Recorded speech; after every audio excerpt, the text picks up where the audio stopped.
अस्सलामुअलैकुम। जी तो दोस्तों, कैसे हैं आप?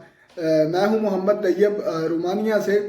और आज की मेरी वीडियो का टॉपिक है कि मैं जब रोमानिया में आया था तो मेरे से कौन से सवालात हुए थे। ठीक है, तो मैं ये भी आपको बताऊंगा मेरे से कौन से सवालात हुए थे। और अभी कुछ दिन पहले, 2-4 दिन पहले की बात है, कुछ दोस्त रोमानिया में आए हैं, मेरे दोस्त आए हैं, उनसे मेरी मुलाकात हुई है। और अभी तो वो खैर आगे चले गए हैं। ठीक है, जिस काम के लिए दोस्त आते हैं तो उनसे भी मेरी मुलाकात हुई। उनसे भी मैंने पूछा कि आपसे कौन से सवालात हुए हैं अम्बेसी में। ठीक है, तो जो हमसे सवालात हुए थे वो तो यकीनन जो उनसे वो आप सुन के हैरान हो जाएंगे कि जो हमसे उन्होंने सवालात किए थे। क्योंकि जब हम आए थे ऑलमोस्ट आज से तकरीबन 1.5 साल पहले की बात है। ठीक है, एक साल 4-5 मंथ होने वाले हैं इस बात को जब हम आए थे। हमने कोरोना से पहले 2019 के लास्ट में अपना केस जमा करवाया था। और उसके बाद जो सा वो 2019 के लास्ट में जमा करवाया था, उसके बाद आपको पता कोरोना आ गया था। तो फिर उसके बाद जो सा वो 2021 के मई में, मेरे ख्याल से, यस, 2021 के मई में जो सा वो हम यहाँ पे आए थे। और मई से 1 महीने पहले की हमारी अपॉइंटमेंट थी। तो हमसे सवालात, अभी तो मैंने सुना है कि जो सा वो अम्बेसडर है वो चेंज हुआ है रोमानिया का, रोमानिया एम्बेसी में। ठीक है, तब जो पहले जो था अम्बेसडर था वो कदरे बेहतर था, वो सवालात नहीं था पूछता। ठीक है, तो जब हम आए थे तो वही इन्वेस्टर था, वो बहुत अच्छा इन्वेस्टर था। ठीक है, तो मेरी खुद जब मैं अंदर गया, ठीक है, तो मैंने जाके पासपोर्ट दिया। सबसे पहले तो मैं आपको बताता हूँ कि अभी तो एजेंट वगैरह जो सा वो तैयारी करवा रहे हैं। ठीक है, मीन के जब इंटरव्यू देने जाते हैं लोग तो उससे पहले वो एजेंट जो से वो तैयारी वगैरह करवाते हैं। जब हम गए थे तो हमें किसी किस्म की कोई तैयारी नहीं थी करवाई गई। ठीक है, तो हमें सिर्फ हमारे डॉक्यूमेंट्स दिए गए थे और हम जो सा वो डॉक्यूमेंट्स अपने लेके हम चले गए थे अंदर। तो पहले मैं साथ साथ आपको ये भी बताता, जो मैंने एक और भाई हैं उनकी वीडियो देखी थी तो वो मुझे देख के काफ़ी अच्छा लगा। मैंने कहा क्यों ना, ये बात वो बिल्कुल बात ठीक कह रहे थे कि आपने किसी किस्म का जो सा वो परेशान नहीं होना। ठीक है, तो ये वैसे 2 टॉपिक हो जाएंगे अगर मैंने इस बात को भी अंदर लेके आया कि आपने कैसी तैयारी करके जानी है। ठीक है, अभी मैं आपको सिर्फ यही बताता हूँ। पहले मैं आपको ये बताता हूँ कि हमसे क्या सवालात हुए थे हम जब गए थे अंदर। ठीक है, हमें तो बाहर किसी ने कुछ नहीं था बताया, सारे दोस्त थे, सारे मीन के बहुत सी कंपनियों के लोग आए हुए थे, काफ़ी ज़्यादा लड़के थे। तो जब हम अपनी जो सा वो गए थे, जब मेरी बारी आई थी मैं अंदर गया। ठीक है, मैंने जाके पासपोर्ट दिया तो मेरे से उसने कुछ नहीं पूछा। ठीक है, यही हैरान कुन बात है कि हमसे उन्होंने कुछ नहीं था पूछा। ठीक है, हम जो सा दिया, पासपोर्ट दिया, फीस दी हमने, तब मेरे ख्याल से $130-35 थी, तभी इतनी ही फीस थी। तो फीस दी, फीस दे के तो हमने अपना पासपोर्ट उन्हें दिया तो हम बाहर आ गए। अल्लाह अल्लाह खैर सलाह, कोई हमारे से इंटरव्यू, कोई सवालात नहीं हुए। ठीक है, और अभी जो आजकल मैं देख रहा हूँ यूट्यूब पे भी वैसे भी काफ़ी लोग परेशान रहते हैं। और एक दो दोस्त मेरे साथ भी हैं जिनके एक ही कंपनी के लोग हैं, लेकिन उनकी वीज़ा रिजेक्शन उनसी है। एक का वीज़ा लग गया, एक का वीज़ा रिजेक्शन हो रहा है। ठीक है, तो रिजेक्ट होके उसका वापस मिल गया, तो अभी उन्होंने दोबारा अप्लाई किया। तो ये सिलसिला है। तो अभी सुना है कि जिस वजह से, आपको पता है, लोग आते हैं आगे चले जाते हैं। ठीक है, तो जब लोग आगे चले जाते हैं तो फिर जाहिर सी बात है, आपको पता, कमी तो फील होती है हर जगह पे। ठीक है, अब लोग महसूस करते हैं। अब हुकूमत यहाँ की महसूस किया तो उन्होंने, मुझे पता चला कि उन्होंने एम्बेसडर चेंज किया, जिसकी वजह से अब वो काफ़ी ज़्यादा क्वेश्चन वगैरह करते हैं।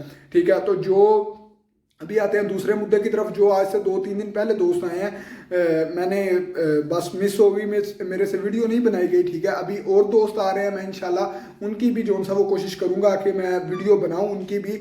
उनको जब एयरपोर्ट से ही लेने जाएंगे तो मैं उनकी वीडियोस बनाऊंगा, तो मैं उनसे सवाल करूंगा कि कौन से, फिर उसमें काफ़ी ज़्यादा आपको हेल्प मिल सकेगी। अच्छा, उन दोस्तों से मैंने सवाल पूछा तो उसने मुझे बताया कि उस सबसे पहले तो जो चीज़ें ज़रूरी हैं उसने वो पूछी कि आपकी कंपनी का नाम क्या है।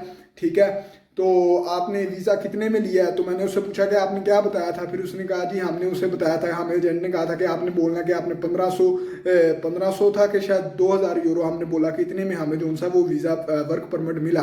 ठीक है, फिर उसके बाद उसने बोला कि आपकी कंपनी उस जो सा रोमानिया में किस शहर में है, किस सिटी में है। ठीक है, तो फिर उसने काम का पूछा कि आपका वहाँ पे काम क्या है। ठीक है, उसने बताया जी हमारा ये काम है। ठीक है, तो ये चीज़ है। और उसके बाद उसने पूछा जी आपकी सैलरी कितनी है, उसने अपनी सैलरी बताई। ऐसे मीन के जितने भी आपके काम से रिलेटेड क्वेश्चन होते हैं वो सारे क्वेश्चन जो उनसे हैं वो पूछते हैं।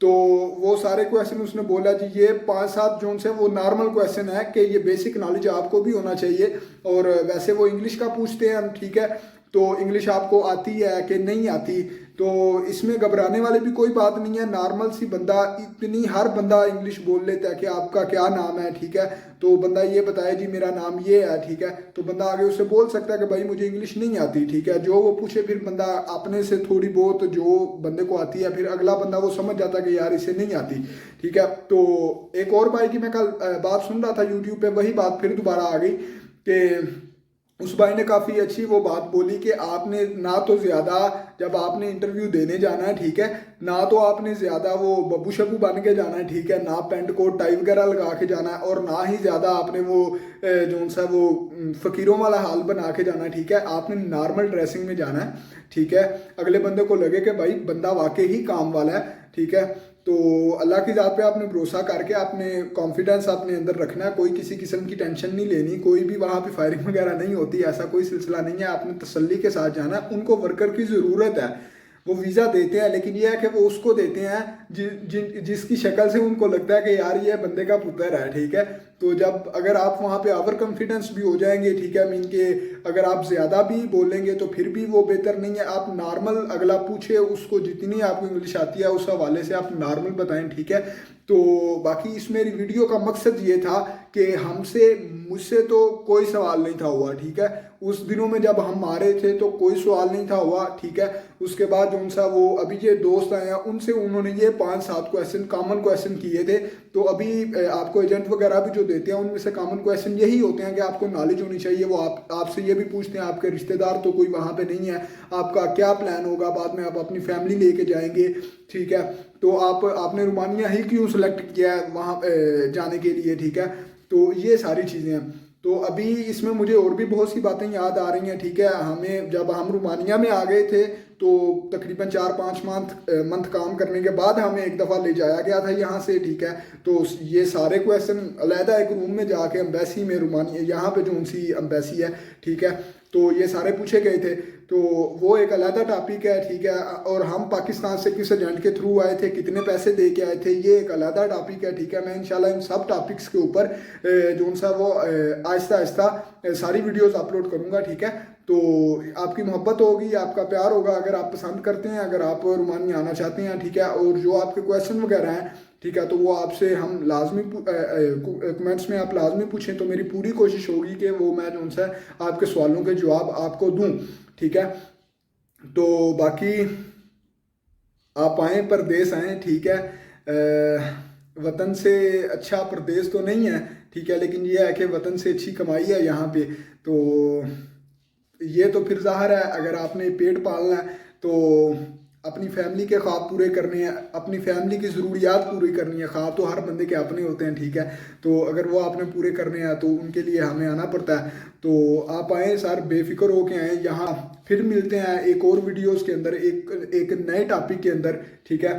तो दुआओं में याद रखिएगा, ठीक है।